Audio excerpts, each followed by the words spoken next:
At ito'y nangyari.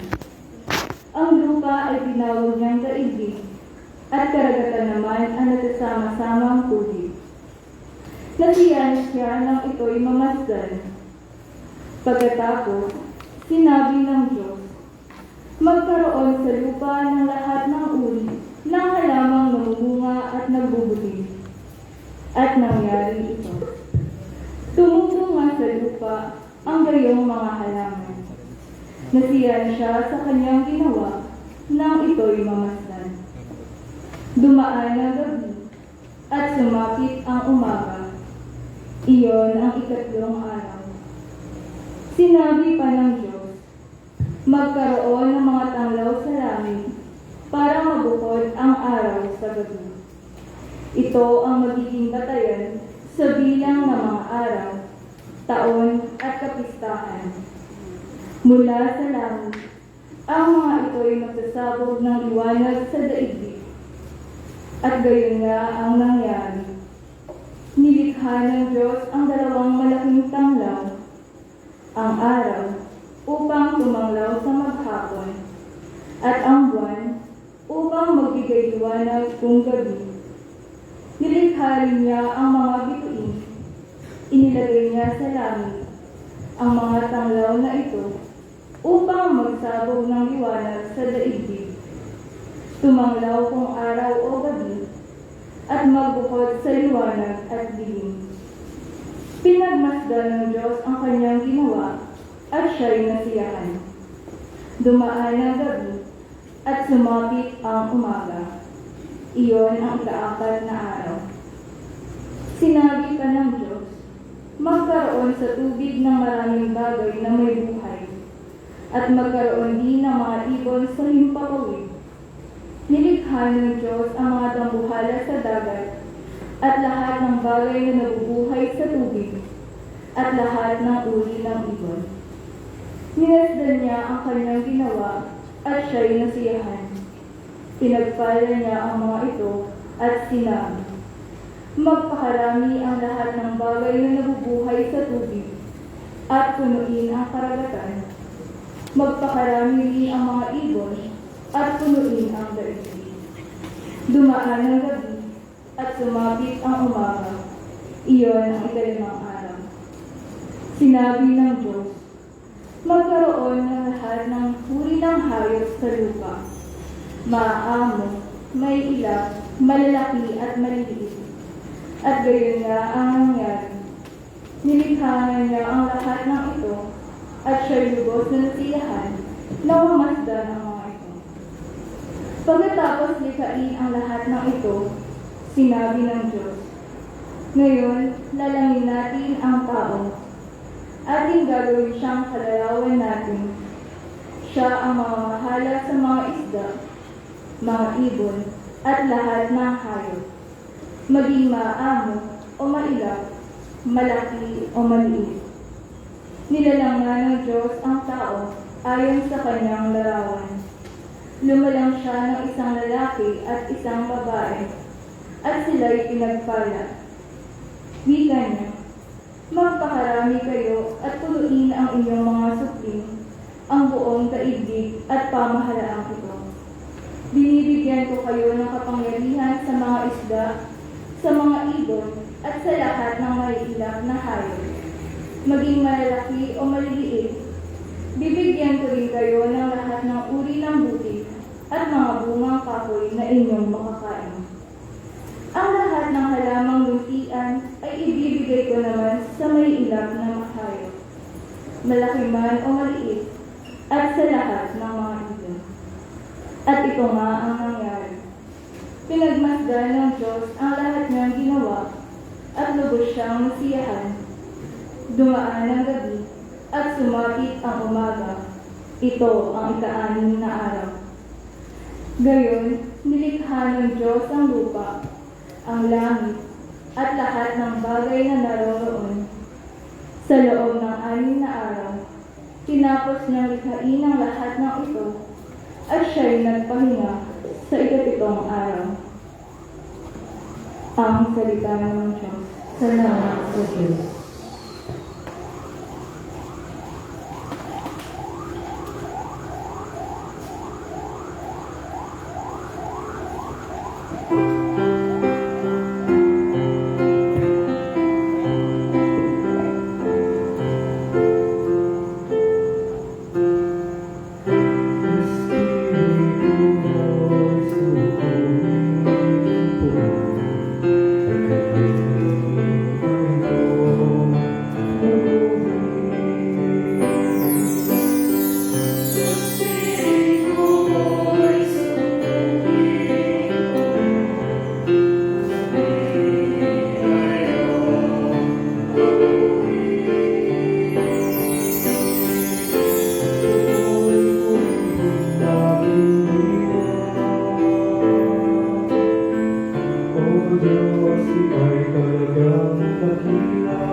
Itayo po.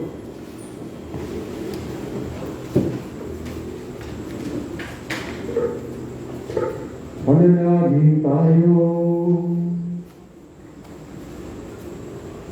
Ama namin makapangyarihan, lahat ng iyong mga nilikha ay ikaw ang itinatangko.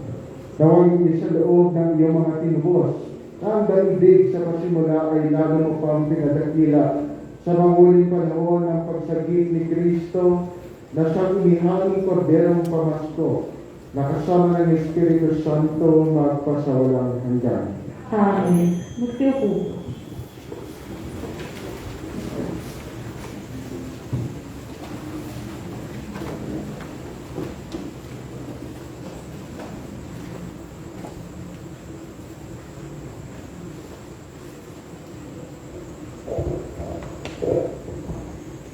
Pagbasa mula sa aklat ng Henesis. Noong mga araw na iyon, sinubok ng Diyos si Abraham. Tinawag siya ng Diyos at tumugon naman siya. Sinabi sa kanya, "Isama mo ang pinakamamahal mong anak na si Isaac at magpunta kayo sa lupain ng Moriah. Umakyat kayo sa bundok na ituturo ko sa iyo at ihandog mo siya sa akin." Kinabukasan, maagang bumangon si Abraham at sumakay sa asno, kasama si Isaac at ang dalawang aliping lalaki. May dala silang kahoy na panggatong. Matapos ang 3 araw na paglalakbay, natanaw nila ang dakong kanilang patutunguhan. Kaya't sinabi ni Abraham sa kanyang mga alipin, "Bantayan na ninyo rito ang asno, at kami na lamang ni Isaac ang magtutuloy. Sasamba lamang kami sa dako roon, at babalikan namin kayo." Ipinakasan ni Abraham kay Isaac ang kahoy na panggatong, dala naman niya ang apoy at patalim, at magkasama silang lumakad. Tinawag ni Isaac ang pansin ng ama. "Ama, ano iyon, anak?" Tugong patanong ni Abraham. "Meron po tayong apoy at panggatong, ngunit nasaan ang korderong ihahandog?" tanong ni Isaac. Sumagot si Abraham, "Anak ng Diyos ang magbibigay niyon sa atin." Kaya't nagtuloy sila sa paglalakad. Pagsapit nila sa dakong itinuro ng Diyos, gumawa ng dambana si Abraham. Inayos niya sa ibabaw nito ang panggatong at inihiga si Isaac matapos gapusin.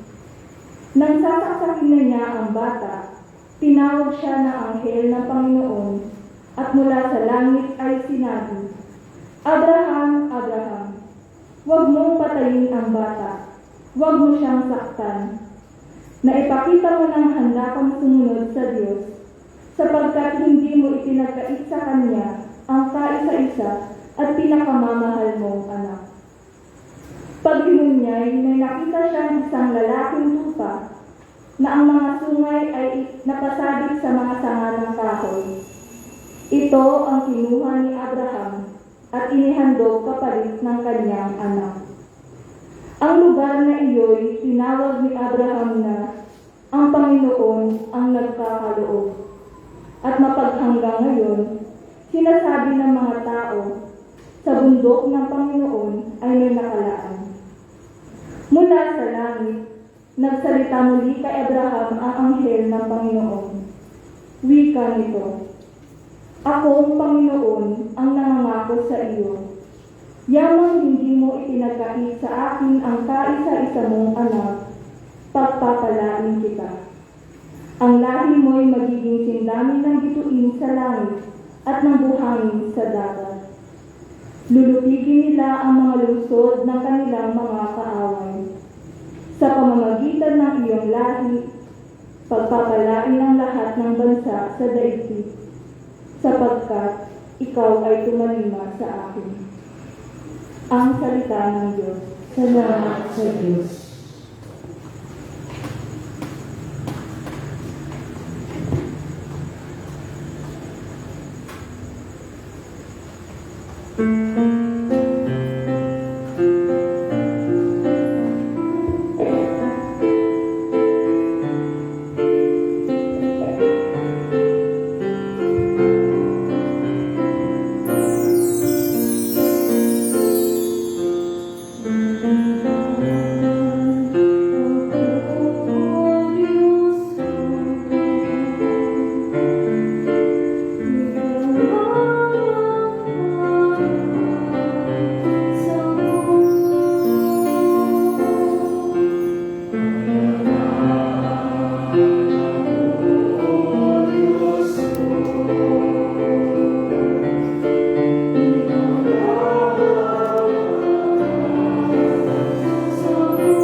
Manalangin tayo.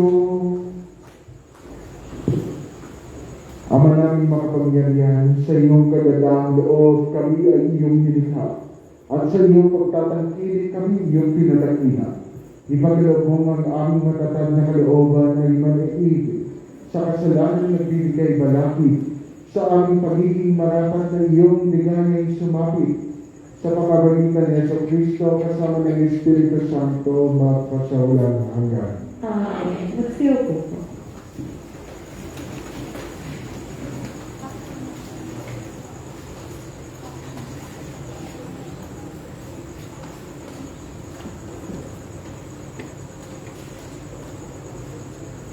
Pagbasa mula sa aklat ng Exodus. Noong mga araw na iyon, sinabi ng Panginoon kay Moises, "Bakit mo ako tinatawag? Palakarin mo ang mga Israelita. Itapat mo sa ibabaw ng dagat ang iyong tungkol. Mahahati ang tubig at matutuyo ang lalaharan ninyo. Lalo mong pagmamatigasin ang mga Ehipsyo at pasusundan ko kayo sa kanila. Ngunit doon sila lilipunin ang mga Ehipsyo, ang mga kawal ng Paraon, pati ang kanilang mga karwahe. Ipakikita ko sa kanila ang aking kapangyarihan. Sa gayon, malalaman ng mga Ehipsyo niyan na ako ang Panginoon." Ang anghel ng Diyos na pumapatnubay sa paglalakbay ng mga Israelita ay nagpatiduli sa kanila. Gayon din ang halihing ulap. Ang ulap ay lumagay sa pagitan ng mga Israelita at ng mga Ehipsyo at lumatag ang kadiliman. Dumating ang gabi at ang mga Ehipsyo ay di makalapit sa mga Israelita. Itinapat ni Moises ang kanyang tungkol sa ibabaw ng dagat. Magdamag na kaya ihip ng Panginoon ang isang malakas na hangin mula sa silangan at nahati ang tubig. Ang mga Israelita ay lumagtas sa dagat na ang nilakaray ito yung lupa sa pagitan ng animoy pader na tubig. Hinabol sila ng mga Ehipsyo ng mga kawal, karwahe at kabaluhan ng Paraon. Nang magbubukang liwayway na, ang mga Ehipsyo ay ginulo ng Panginoon mula sa halihing apoy at ulap. Nalubog ang gulong ng mga karwahe at hindi na sila makatugis ng matulin. Kaya sinabi nila, "Umalis na tayo rito sapagkat ang Panginoon ang kalaban natin." Sinabi ng Panginoon kay Moises, "Itapat mo ang iyong tungkol sa ibabaw ng dagat at tatabunan ng tubig ang mga Ehipsyo, pati ang kanilang karwahe." Ganoon nga ang ginawa ni Moises. At pagbukang liwayway, nanumbalik sa dati ang dagat. Ang mga Ehipsyo ay nagsikap makatakas, ngunit pinalakas ng Panginoon ang dating ng tubig, kaya't sila ay nalunod na lahat. Nang manauli ang dagat, natabunan ang mga karwahe at kabayo ng Paraon, pati ng kanyang mga kawal, at walang natira isa man. Ngunit ang mga Israelita ay nakatawid sa dagat. Natuyo ang dinaanan sa pamagitan ng animoy pader na tubig. Nang araw na iyon, ang mga Israelita ay iniligtas ng Panginoon sa mga Ehipsyo. Nakita nila ang bangkay ng mga Ehipsyo, nagkalat sa bayway dagat. Dahil sa kapangyarihang ipinakita ng Panginoon laban sa mga Ehipsyo, nagkaroon sila ng takot sa Kanya at sumampalataya sila sa Kanya at sa alagad niya si Moises. Ito ang inawit ni Moises at ng mga Israelita para sa Panginoon. Ang Panginoon ay ating ngayong awitan ng Kanyang pinamtang dakilang tagumpay, ang mga kabayo at kawal ng kaaway sa puso ng dagat, lahat na pagunan. Ang salita ng Diyos. Salamat sa Diyos.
aking lakas. Siya ang Diyos aking Ama, aking manliligtas.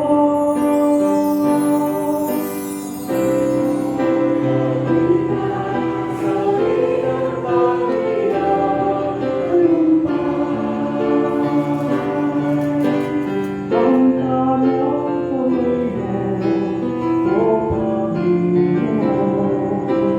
Ang kanyang pamayanan, walang kasing lakas. Sa isang hampas lamang, pumalat ang lahat. Sa iyong kaluwalhatian, nagbigagan lahat.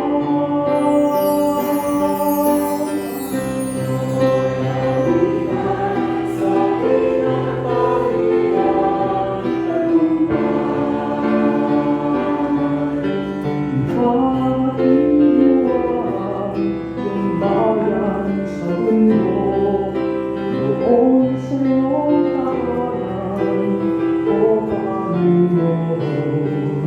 Sa pamayanan, ginawa ng iyong kamay. Ikaw ay maghahari, mapakailanman.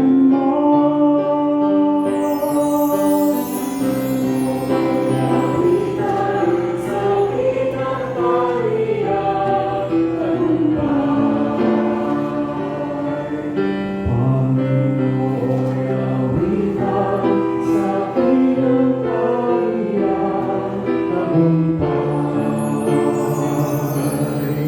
tagumpay. Magsitayo po.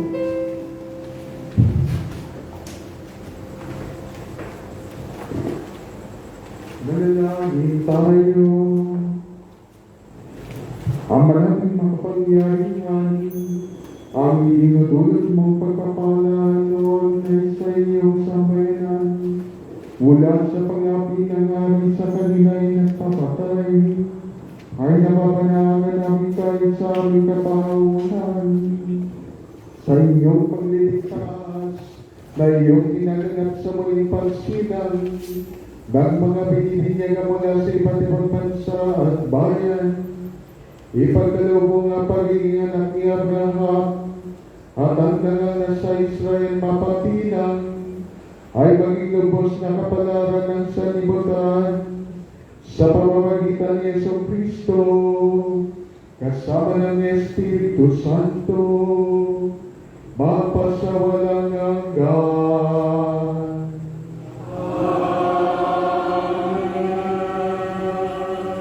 Gloria in excelsis Deo.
Manalangin tayo. Ama naming makapangyarihan, ang kapanal-panal ng gabi ito ay pinaniniwanan mo sa kadakilaan ng pagkabuhay ni Kristo. Antiin mo ang Espiritu ng pagtungkol mo upang sa pagbabago ng aming buong pagkatao, kami ay wagas na makapaglingkod sa iyo sa pamamagitan ni Yesu Kristo, kasama ng Espiritu Santo, magpasawalang.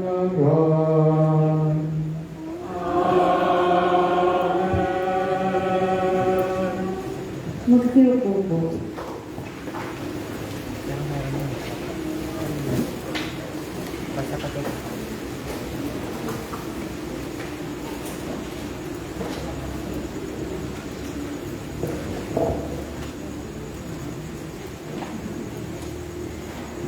Pagbasa mula sa sulat ni Apostol San Pablo sa mga taga-Roma.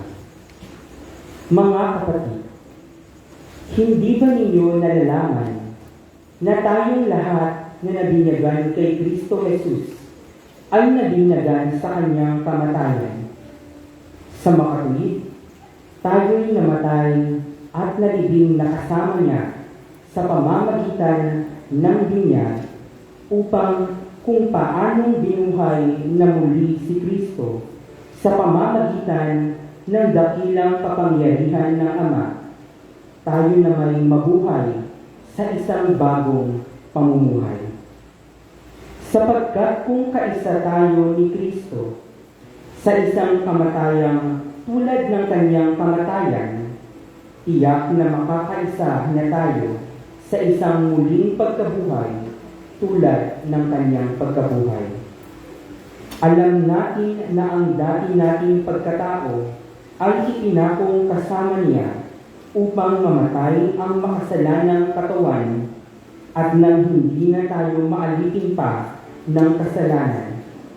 Sapagkat ang namatay na ay pinalaya mula sa kapangyarihan ng kasalanan.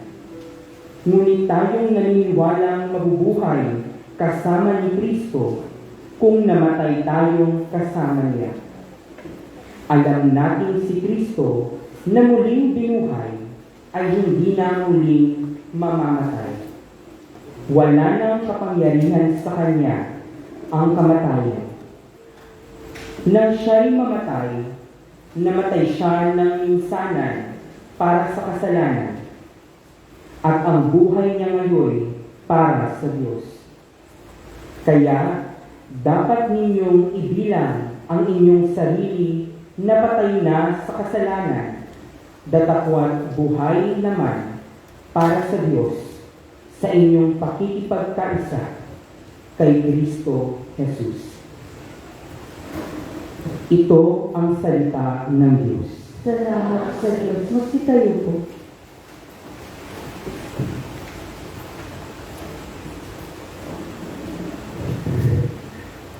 Pinamahal ng sambayanan ng Diyos, hatid ko ay palitan ng kagalakan.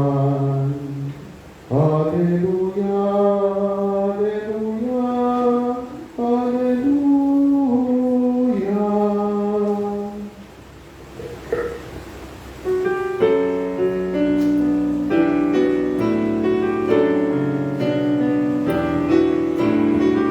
Magsiupo po.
Sumainyo ang Panginoon. At sumili. Ang mabuting balita ng Panginoon ay kay San Lucas. Papuri sa iyo, Panginoon.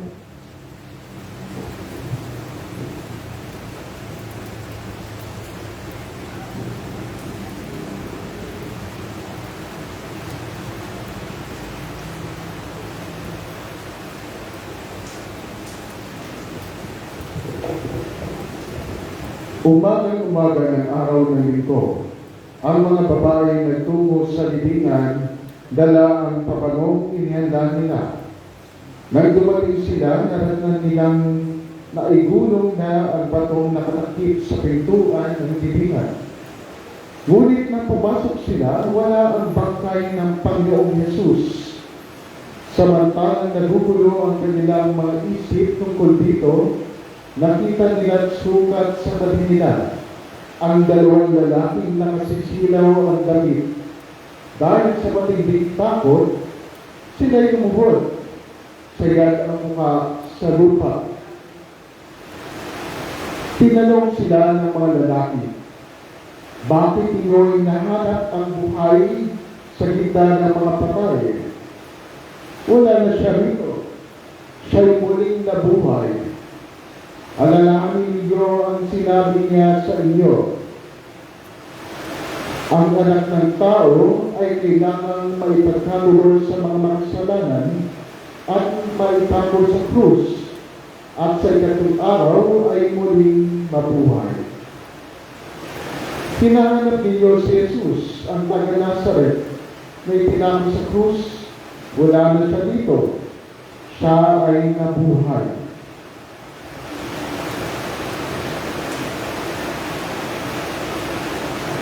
Pagbalik mula sa libingan, isinalaysay nila ang lahat ng ito sa labing-isa at sa iba pang kasama nila.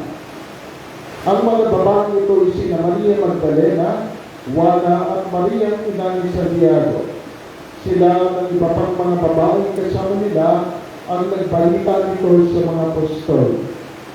Ngunit inakala ng mga apostol na kaibangan lamang ang kanilang sinabi. Kaya hindi nila pinaniwalaan ang babae. Gayun may tumindig si Pedro at patakbong nagpunta sa libingan. Yumukod siya at pagtingin sa loob ay wala siyang nakita kundi ang mga kalong lino.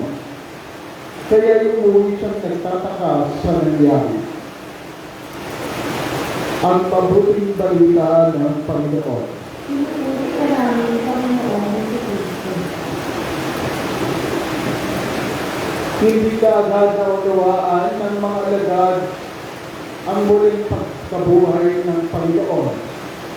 Kinailangan muna nilang simulan dalasin at tignan na ang kataon ni Kristo, ang kanyang libingan, ay walang laman. Nagsimula ang pananampalataya ng mga apostol, ng mga alagad at lubhan nilang naiintindihan nung nakita nila ang libingan ni Jesus na walang laman. Walang laman. Ang ating mga pagbasa ay nag-uulit sa atin ng kwento pagliligtas ng ating Diyos. Simula ng likha niya ang buong mundo, ginawa ng tao, babae at lalaki, upang pagsilbihan ang ating Panginoon, upang makilala natin ng Diyos at magkaroon tayo ng pagkakataong ibigin ng bawat isa. Nilikha tayo ng Panginoon ang kanyang kawangis. Nakaitsura niya. Nang sa gayon magpadama natin sa bawat isa ang kanyang pagliligtas, ang kanyang pag-ibig. Kaya hindi narinig natin ang kwento ng bayan ng Israel nung sinay napunta sa Egypto. At naranasan nilang maging alipin. At dito kumilos ang Panginoon. Sa kabila ng kadiliman ng pagkaalipin, sila'y iniligtas sa pamamagitan ni Moises. At sila'y pinalaya patungo sa lupang pangako. Ito narinig natin kung paano ang bayang Israel ay naglibot-libot muna sa desyerto hanggang sa punawa nila at maging handa sila sa pag-uwi nila sa tunay nilang tahanan. Ang kamatayan ni Kristo ay nagsasagip sa ating sariling kamatayan. Ang pagpanaw ni Kristo ay nagbibigay ng kahulugan sa ating sariling pagpanaw. Ang misteryo ng ating pananampalataya ay hindi natatapos sa kamatayan. Ngunit si Jesus sa pamamagitan ng kanyang pagpapakasakit at kamatayan sa krus, sa kanyang pagsunod at pagkikipagkaisa sa kalooban ng Ama, siya'y nagkaroon ng gantimpala. Naranasan niya ang muling pagkabuhay. Ang misteryo ng ating pananampalataya ay tinuturo sa atin na sa ating ordinaryong mga buhay nakakaranas din tayo ng pagpapakasakit. Mga araw-araw na pagkamatay sa sarili, kung saan sa tingin natin ay wala ng pag-asa. Tingin natin tayo ay talo na. Sa mga pagkakataong akala natin katapusan na ng mundo, ang misteryo ng aming pananampalataya ay tinuturo sa atin na hindi ito ang huling sabi ng ating mga buhay. Dahil mayroong panibagong pag-asang parating naghihintay. Kanina ay pinagdiwang namin ang pagbabasbas ng apoy at pinapaalala sa atin ang katotohanan na si Kristo ang siyang ilaw ng ating mga buhay. 40 araw tayong naganda para sa pagdiriwang na ito. At sa 40 araw na iyon ay pinigilan natin ang ating mga sarili. Hinayaan natin danasin ang kadiliman. At kanina naranasan natin ang kadiliman. Ngunit sa kabila ng kadiliman na iyon, mas naunawaan natin at mas nakita ang kahulugan ng liwanag na nagsimula sa isang maliit na apoy na nag-aalab hanggang sa magbukong liwayway sa panibagong kinabukasan, ang muling pagkabuhay ng ating Panginoong Jesucristo. Hindi natin maunawaan ang liwanag na parating sumasa atin kung hindi natin nararanasan ang kadiliman. Ang kadiliman ay hindi naman nangangahulugan na tayo ay nasa kamatayan. Tayo ay nagdarusa. Ngunit ang kadiliman ay nagtuturo din sa atin kung paano maranasan ang hapis at kalungkutan na parte talaga ng buhay natin. Hindi natin maiiwasan ng kalungkutan. Hindi natin maiiwasan ng kapigatian. Ngunit tinuturo sa atin ng Panginoong Jesucristo na siya mismo dinanas niya itong kadiliman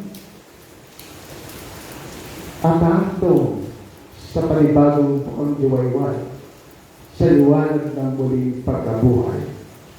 Ang kadiliman ay nagtuturo sa atin para bigyan halaga ang liwanag na binibigay ni Kristo. Katulad ng narinig natin sa ating Ebanghelyo, hindi agad-agad na unawaan ng mga alagad ang muling pagkabuhay. Kinakailangan pa ng kaunting tagal ng panahon upang lubos nila ito maunawaan at maintindihan. Nagsimula ang lahat sa karanasan ng isang puntot na walang laman, na walang pumupuno, na walang kahulugan. Minsan din sa ating mga buhay, mayroong mga pagkakataon na parang walang laman ng ating kalooban, punong-puno ng kalungkutan. Hindi natin alam kung saan tayo pupunta, hindi natin alam kung ano yung susunod na gagawin. Parang puntod na walang laman. Ngunit katulad ng ginawa ng mga alagad, lumanin sila sa karanasan ng puntod na walang laman, na parang walang kahulugan. At doon sa katahimikan nun ay narinig nila at nagkaroon sila ng pananampalataya sa muling pagkabuhay ni Kristo. Katulad ng mga alagad, siguro minsan hindi natin kaagad-agad maunawaan ang ating pinagdaraanan. Mararanasan lang natin na para bang walang laman ng ating kalooban, walang laman ng puntod ni Jesus, parang iniwan niya tayo. Anong sinabi ng babae dito? Kinuha nila ang Panginoon sa akin. The Lord has gone away. They have taken away my Lord. Ngunit tinuturo sa atin ng muling pagkabuhay ni Jesus na walang sinuman, walang anumang mga bagay ay ang makakapagwalay sa atin sa Panginoon. Hindi makukuha ng anumang kamatayan, hindi malalayo ng anumang karanasan ng kadiliman ang ating Panginoon sa ating kalooban.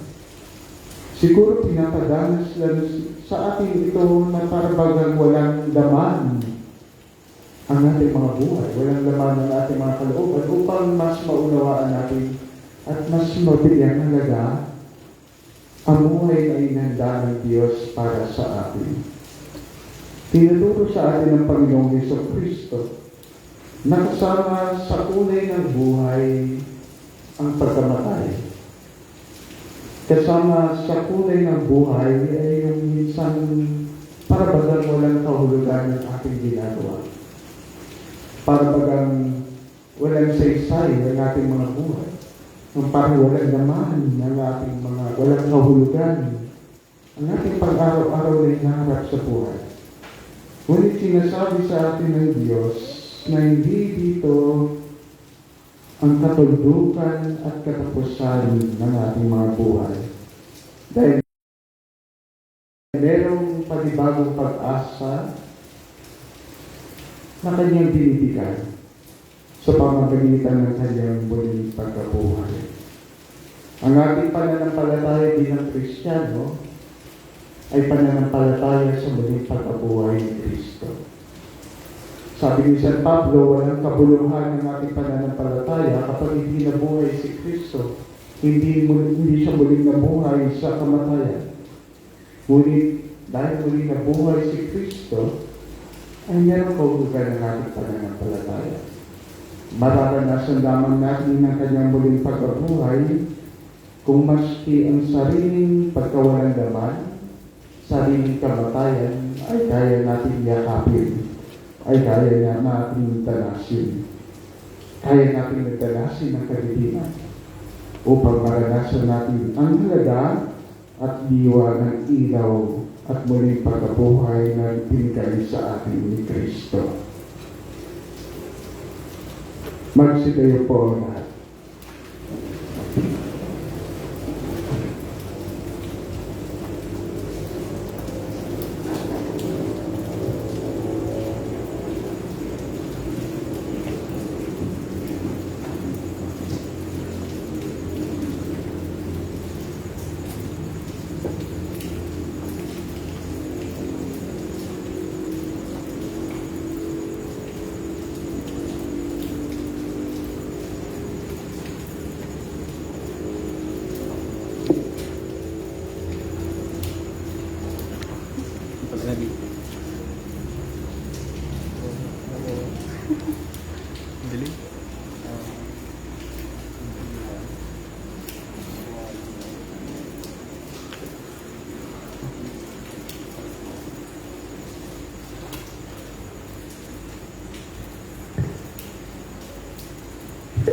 Ito ay gagawin natin ng pagbabasbas sa tubig. Ama naming makapangyarihan, bagamat natatago sa aming pangingin ang kapangyarihan buong magagawad ng iyong buhay sa amin, ay nila ng mga pananda ng iyong paglagi sa aming piling, ano pat ang tubig na iyong nilikha, ay naging tagapagbayad ng iyong pagpapala. Ama namin noong ang daigdig ay iyong dalangin, ang iyong espiritu ay lumulukog na sa tubig bilang simoy ng hangin, upang ang kakayanan nito bumuhay ay maging tagapagdulot ng iyong kabanalan.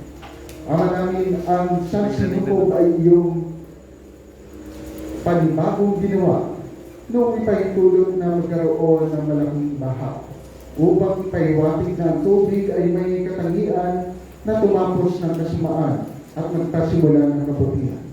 Ama namin, ang mga anak ni Abraham ay pinatawid mo sa karagatan. Noong sila'y palayaan mo sa pagkalipin sa Ehipto upang ipahiwatig ang mangyayari sa mga bininyagan. Bilang mga kaanib sa iyong sambayanan, Ama namin niloloob mong binyagan, niloob mong noong binyagan ni Juan sa ilog Jordan, ang anak mo ay maganap ang paglubog sa kanya ng Espiritu Santo. Niloob mong dumali ang dugo at tubig sa sinibat na puso ng anak mong iniibig. Niloob mong mabuhay muli ang iyong anak na nag-uutos sa mga alagad. Humayo kayo at gawin ninyo alagad ko ang lahat ng bansa. Binyagan ninyo sila sa ngalan ng Ama at ng Anak at ng Espiritu Santo. Pagtaglay nawa itong tubig ng pagpapalang kaloob ng Espiritu Santo na idinudulot ng mahal na anak mo upang ang mga tao na pawang nilikha ayon sa iyong larawang dakila. Ngunit nasadlak sa lusak ng kasalanan ay mahugasan ngayong sila ay bibigyan para makabagong taglay ang iyong kalinisan sa muling pagsilang sa tubig at Espiritu Santo bilang mga kaanib ng iyong angkan.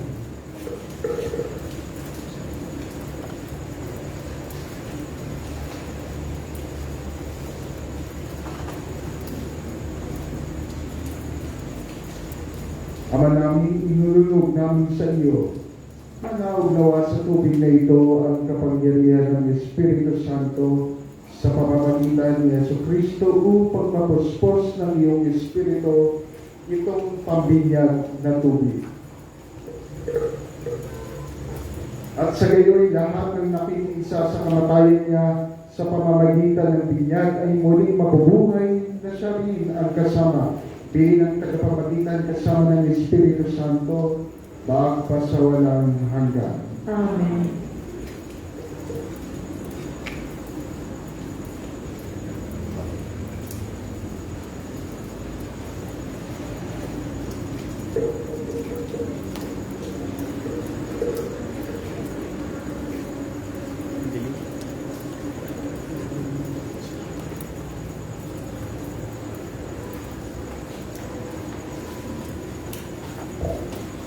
Ihanda po natin ang ating mga kandila at muli itong sisilihan galing sa ating kandilang Paskal sa tulong ng ating mga lingkod.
Mga kapatid, sa misteryo ng Pasko ng pagkamatay at pagkabuhay ni Kristo, tayo naliling kasama niya noong tayo binyagan, upang kasama rin niya tayo makabangon at makapagbagong buhay. Naganap na natin ang 40 araw na paghanda, Kaya sariwain natin ngayon ang ating pangako sa pagbibigyan. Talikdan natin ang kasamaan at kasalanan. Harapin natin ang matapat na paglilingkod sa Diyos bilang mga maasahang kaanib ng kanyang banal na simbahan Katoliko. Kung gayoy makapangangakong tatalikod sa lahat ng hadlang sa katuparan ng panukala ng Diyos upang kayo makapamuhay bilang matapat at maasahang kaanib ng kanyang angkan. Pakisagot ninyo itong mga tanong. Para kayo'y makapamuhay bilang mga malayang anak ng Diyos, ang kasalanan ay tinatakwil ba ninyo? Opo, itinatakwil namin. Para kayo'y huwag mapailalim sa kasalanan, ang kaakit-akit at tukso ng kasamaan ay tinatakwil ba ninyo? Opo, itinatakwil namin. Si Satanas na pinagagalingan ng kasalanan at pinuno ng kadiliman ay tinatakwil ba ninyo? Opo, itinatakwil namin. Ngayon naman ay ating harapin ang ating pananampalataya. Kung kayo'y makapangangako, magsisikap mamuhay bilang mga itinaranan ng anak ng Diyos Ama, kung tutularan ninyo siya sa kanyang kabutihan, pagmamahal sa lahat at pagmamalasakit para sa pangkalahatan kapakanan, pakisagutin niyo ang katanungan ito. Sa Diyos ang mga makapangyarihan sa lahat at lumikha ng langit at lupa, kayo ba ay sumasampalataya? Opo, sumasampalataya kami. Kung kayo'y makapangangako, magsisikap mamuhay bilang mga tunay na kapatid ng Panginoong Yesus, kung gagawin ninyong simulan ang buhay, ang kanyang katwiran, katarungan at paglilingkod sa lahat, alinsunod sa kanyang pagmamahal, pakisagutin niyo ang katanungan ito. Sa isang anak ng Diyos, ang ating Panginoong Jesucristo na ipinanganak ni Santa Maria Virgen, ipinako sa krus na matayang nilibig, muling nabuhay at nalulog sa kanan ng Ama, kayo ba ay sumasampalataya? Opo, sumasampalataya kami. Kung kayo'y makapangangakong susunod sa patnubay ng Espiritu Santo, at kung sisikapin ninyong mapunlad ang kaloob ng buhay at pagmamahal, upang maging mga maipagmamalaking anak ng Diyos sa mga kapatid ng Panginoong Yesus, pakisagot ang katanungan ito. Sa Espiritu Santo, sa banal na simbahan Katolika, sa kasamaan ng babanal, sa kapatawaran ng mga kasalanan, sa muling pagkabuhay ng mga namatay at sa buhay na walang hanggan, kayo ba ay sumasampalataya? Opo, sumasampalataya kami. Bunga ng pagmamahal ng Diyos na makapangyarihang Ama ng ating Panginoong Jesucristo, tayo ay pinatawad sa ating kasalanan nung tayo ay muling isilang sa tubig at Espiritu Santo. Tulungan nawa niya tayong mamalaging tapat sa ating Panginoong Jesucristo ngayon at magpasawalang hanggan. Amen. May bukal sa gawing kanan ng tahanan ng may kapal. Tubig nito'y bumubuhay sa lahat ng madaluyan. Alleluia ang awitan. Amen.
Maaari na po natin patayin ang sili ng ating mga kandila. Taglay ang dalang na dulot ng muling pagkabuhay ni Kristo, dumadalangin kami ngayon sa iyo, Ama. Sa pamamagitan ng binyag, kami ay iyong pinagdapat bilang mga tunay mong minamahal na anak. Buong puso kaming dumadalangin, Ama, na muling nabuhay naming Panginoon, dinggin mo kami. Ama ng muling nabuhay namin, Panginoon, dinggin mo kami. Sa pagpapanibago ng pangako ng aming binyag, patuloy nawa kami lumago sa pananampalataya at pag-ibig habang kami nananalig sa kaganapan ng iyong paghahari. Manalangin tayo.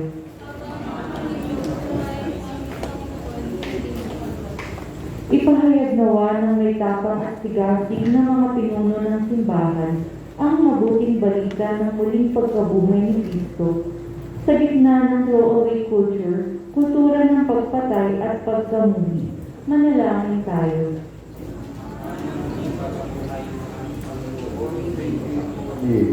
Sa pamamagitan ng kapayapaan ni Kristo, makapagpatawad nawa ang mga taong may mabibigat na dalangin dahil sa hindi pagkakaunawaan at alitan upang tuluyang maghari ang pagkakaisa at pag-ibig sa bawat isa.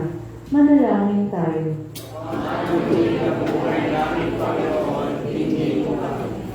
Magalak nawa ang bawat pamilyang Kristiyano sa pagdiriwang ng muling pagkabuhay. May ayon nawa nila ang kanilang pamumuhay sa kalooban mo, O Diyos, upang maging tanda sila ng iyong pag-ibig at kapayapaan sa mundo. Manalangin tayo. Ama ng muling nabuhay namin, Panginoon, dinggin mo kami. Buksan mo ang aming mga puso, Panginoon, upang manatili kaming puno ng pag-asa sa iyong paglingap sa tuwing nakakaranas kami ng pagkasadlak. Manalangin tayo. Ama ng muling nabuhay namin, Panginoon, dinggin mo kami. Patuloyin mo nawa sa iyong kaharian ang mga kapatid namin pumanaw na nananalig at umaasa sa grasya at kagalang hatid ng muling pagkabuhay. Manalangin tayo. Ama ng muling nabuhay naming Panginoon, dinggin mo kami. Ama namin upang mauwing lubos ang aming dalang at pagpapasalamat sa pagkakaloob mo sa amin ng manunubos na magliligtas sa amin mula sa aming pagkakasawayin. Dinggin mo ang aming mga panalangin. Kaming patuloy na umaasa sa iyong pagdingap at pag-ibig alang-alang kay Kristo, anak mo at aming Panginoon. Amen.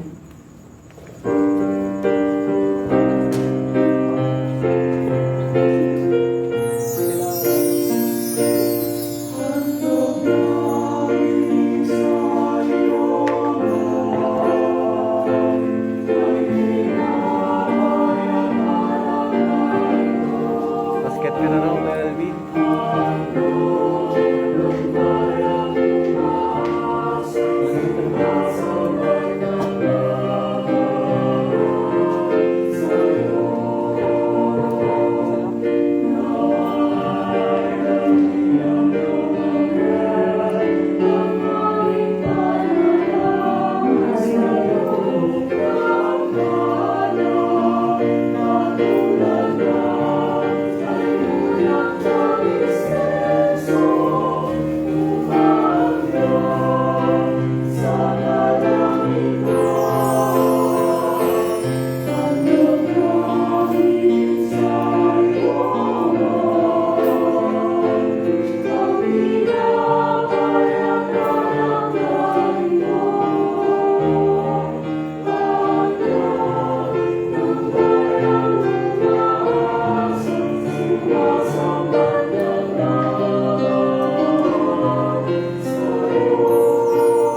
Manalangin kayo mga kapatid. Po ang pag-aay natin ay kalugdan ng Diyos sa mga makapangyarihan. Ang kapinawa ng Panginoon, ipapagalain sa iyong mga kamay, sa kapurihan at karangalan sa ating kapakinabangan at sa buong sambayanan niyang banal. Ama namin mapagmahal, padaluhin mo sa amin ang batis ng Espiritu ng iyong pag-ibig upang kami pinapagsala mo sa pagiging ng Pasko ng pagkabuhay ni Kristo ay makiisa sa pananalig sa iyo sa pamamagitan niya kasama ng Espiritu Santo magpas sa walang hanggan. Amen. Sumainyo ang Panginoon. At sumayin, Itaas sa Diyos ang inyong puso at diwa. itinaasa namin sa Panginoon. Pasalamatan natin ang Panginoong ating Diyos. Marapat na siya ay pasalamatan. Ama namin pangpangyarihan, tunay ng marapat ay ikaw ay aming pasalamatan. Ngayong gawing ipinagdiriwang, lalong-lalong ngayong ipinagdiriwang ang paghahain ng Mesiyas, ang maamong tupa na tumubos sa aming lahat. Ang iyong anak na minamahal ay naghaling ng sarili ng buhay, siya ang tupang maamong umako sa kaparusahan upang mapatawad ang kasalanan ng sanlibutan. Sa pagkamatay niya sa banal na krus, ang kamatayan namin ay kanyang nilupig. Sa pagkabuhay niya, bilang manunubos, pag-asa at pagkabuhay ay aming nakamit. Kaya ang isa ng mga anghel na nagsisiyawag at papuri sa iyo na wala mong pari sa kalangitan, kami nagbubunyi sa iyong kadakilaan.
Pamanawing banal, dapat kang purihin ng tanang kinapal sapagkat sa pamamagitan ng iyong anak na aming Panginoong Jesucristo at sa kapangyarihan ng banal na Espiritu. Ang lahat ay pinibigyan mo ng buhay at kabanalan. Walang sawa mong tinitipon ng iyong sambayanan upang mula sa pagsikat hanggang sa paglubog ng araw, may handog ang malinis na alay para sambahin ang iyong ngalan.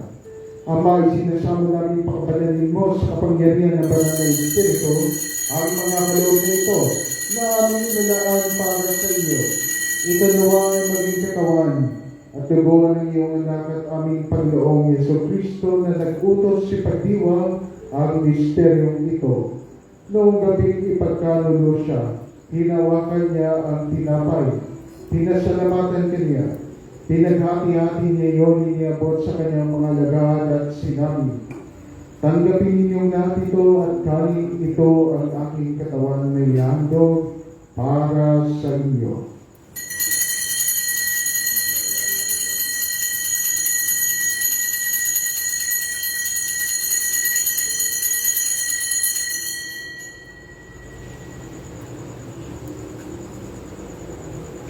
Kaya hindi naman matapos sa napunan, hinawakan niya ang kalis. Muli kanyang pinasalamatan, ninibot niya ang kalis sa kanyang mga alagad at sinabi, tanggapin ninyong lahat ito at inumin ito ang kalis ng aking dugo ng bago at walang hanggang tipan. Ang aking dugo ay bubuhos para sa inyo at para sa lahat sa ikapagpapatawad ng mga kasalanan. Gawin ninyo ito sa pag-alala sa akin.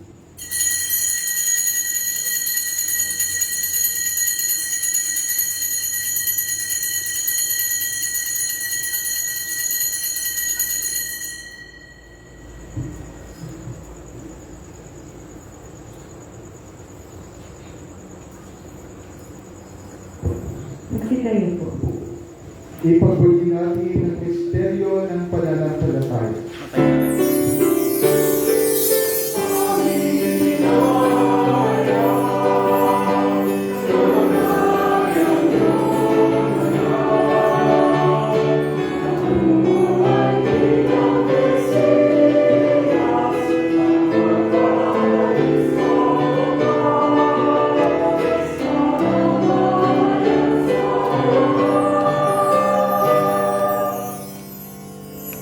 Ama, ginugulita namin ang pagkamatay ng iyong anak na sa amin naligtas. Gayon ang kanyang muling pagkabuhay at pagkakyat sa kalangitan. Samantalang ang kanyang pagbabalik ay pinananatigan. Kaya bihin ang pasasalamat ngayong aming nialay sa iyo, ang buhay at banal na paghahain ito. Tungayan mo ang handog na ito ng iyong simbahan, masdan mo ang iyong anak na nag-alay ng kanyang buhay, upang kami ay ipagkasundo sa iyo. Lubhin mo kami magsasalo-salo sa kanyang katawan at dugo, ay mapuspos ng Espiritu Santo maging isang katawan at isang diwa kay Kristo. Kami nawa ay gawin niya ang handog na habang panahon ka talaga sa iyo. Tulungan nawa niya kami magkamit ng iyong pamana, kaysa ng ilan ng Diyos ang mahal na Birhen Maria, kaysa ni San Jose ang kanyang kaninis-minisang esposo, kaysa ng mga apostol, mga martir, at kaysa ng nakamabanal na aming inaasahang laging nakikiusap para sa aming kapakanan. Ang mga handog na ito ng aming pakipagkasundo sa iyo ay magbunga nawa ng kapayapaan at kaligtasan para sa buong daigdig. Patatagin mo sa pananampalataya at pag-ibig ang iyong simbang naglalakbay sa lupa, kasama ng iyong lingkod na si Papa Francisco, ang aming Obispo Bartolome, ng talang mga obispo at buong kaparian at ng iyong piniling sa bayanan. Tingin mo ang mga kailangan ng iyong angkan na ngayon tinipon mo sa iyong harapan, amang maawagin. Kupkupin mo at pag-isahin ng lahat ng iyong mga anak sa bawat panig at sulok ng daigdig. Kawan mo at patagin sa iyong kaharian ng mga kapatid namin yumaong at ang lahat ng lumisan na sa mundong ito na nagtataglay ng pag-ibig sa iyo. Kami ay umaasa makakarating sa iyong piling at sama-sama magtatamasa ng iyong kahilingang walang maliw sapagkat aming masisilayan ang iyong kagandahan sa pamamagitan ng aming Panginoong Jesucristo na siyang pinagdaraanan ng bawat kaloob mo sa aming kabutihan. Sa pamamagitan ni Kristo, kasama niya at sa Kanya, ang lahat ng parangal at papuri sa iyo, Diyos sa mga makapangyarihan, kasama ng Espiritu Santo magpasawalang hanggan.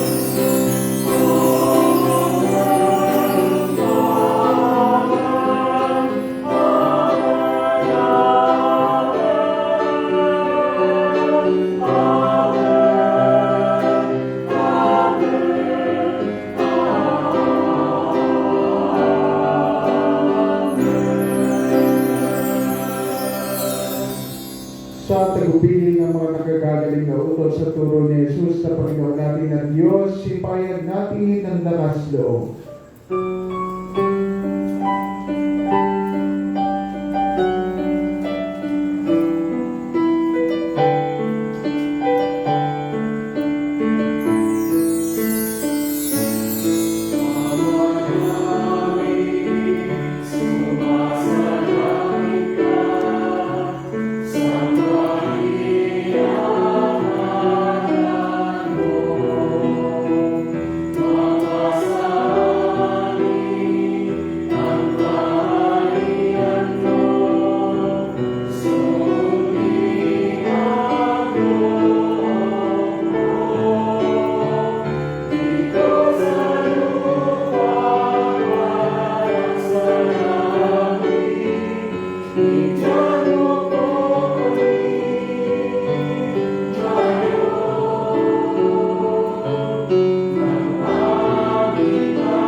mula sa lahat ng masama, pagkalooban ng kapayapaan araw-araw, iligtas sa kasalanan, at ilayo sa lahat ng kapamakan, samantalang aming pinananabigan ang dakilang araw ng pagpapayag ng tagapagligtas namin si Yesu Kristo.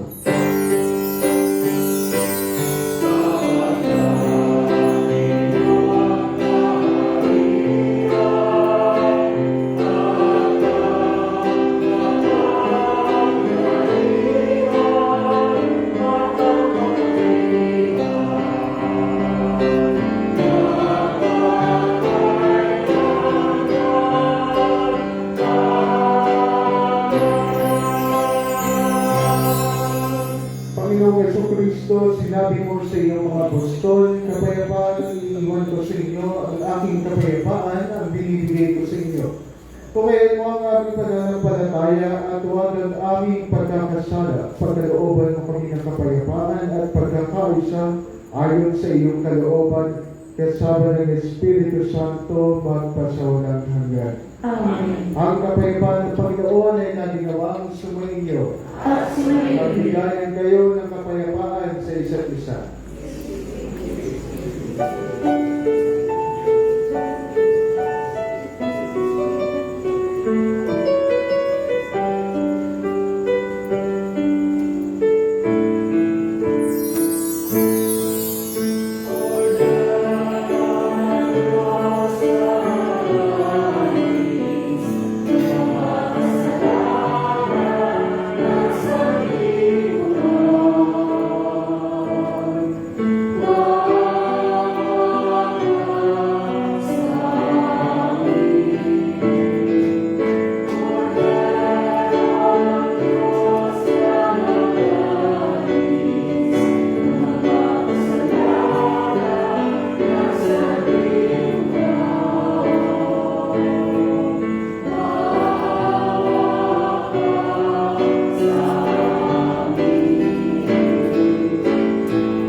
Ito ang kordero ng Diyos, ito ang siyang nag-aalis ng kasalanan ng sanlibutan.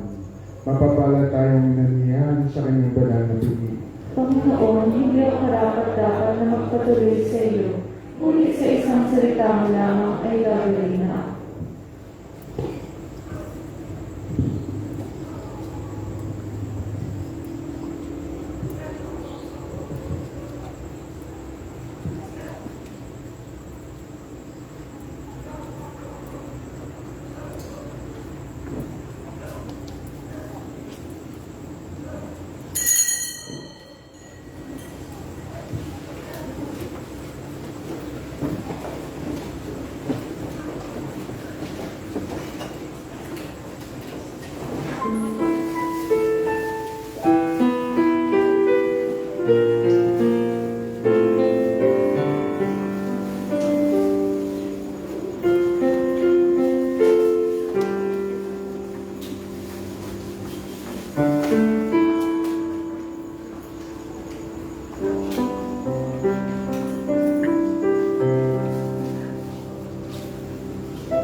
Yeah.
Saksi kayo po. Manalangin tayo.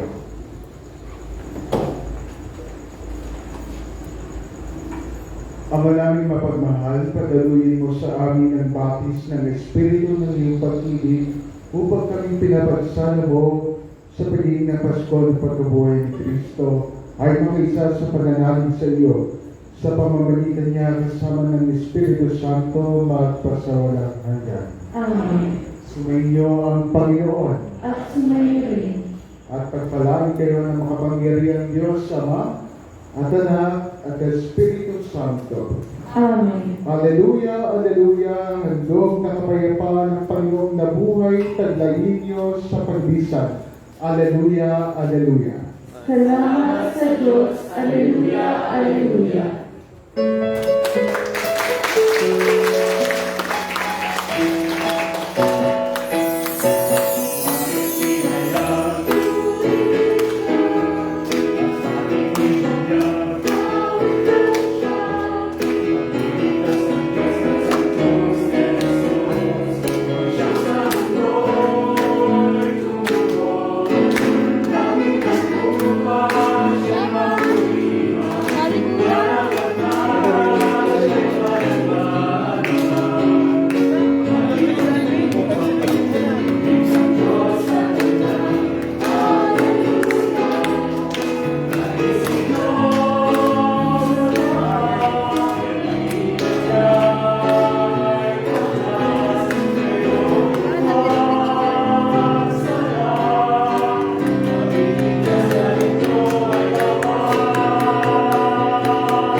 Langit at